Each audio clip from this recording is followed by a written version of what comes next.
Bonjour, ici Guillaume d'Akigora. Dans cette nouvelle vidéo consacrée au monde de la formation, on va ensemble discuter du plan de développement des compétences. Le plan de développement des compétences, comme son nom l'indique, c'est un dispositif stratégique mis en place par l'entreprise qui permet de veiller au développement des compétences des collaborateurs. À quoi ça sert? Eh bien, tout simplement à mettre en adéquation les compétences des salariés, que ce soit les savoir-faire ou les savoir-être, avec les besoins actuels et futurs de l'entreprise. Tout d'abord, on va identifier les besoins en formation, en progression, en lien avec des objectifs fixés.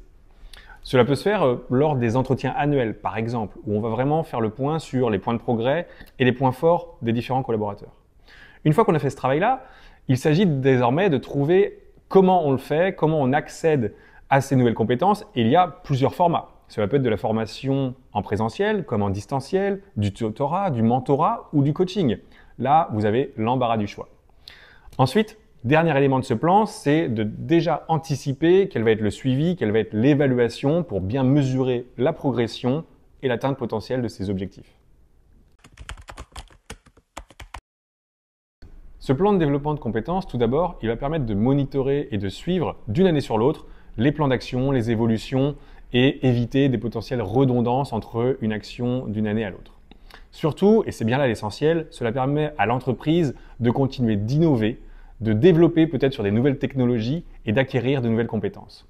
À un autre niveau, cela permet aussi de gagner potentiellement en performance, en agilité, en qualité de travail. Et enfin, c'est très important à cette époque, cela permet bien entendu de fidéliser ses talents, de les considérer et de s'assurer que l'on va se donner les moyens de les faire monter en puissance. Du côté des salariés, les bénéfices sont également multiples. Tout d'abord, en participant à l'élaboration du plan de développement des compétences, chacun est proactif et acteur de son propre plan de développement. Cela permet de rester motivé et de se sentir valorisé. Mais surtout, au niveau du développement professionnel, cela permet d'accroître des compétences et donc sa progression potentielle comme son employabilité. Premièrement, il est important de le rappeler, c'est l'identification des besoins en lien avec la stratégie court, moyen, long terme. Une fois que ça c'est fait et que la priorisation est effectuée, il s'agit d'y définir en face des objectifs clairs et mesurables que l'on pourra venir débriefer à la fin des différentes actions.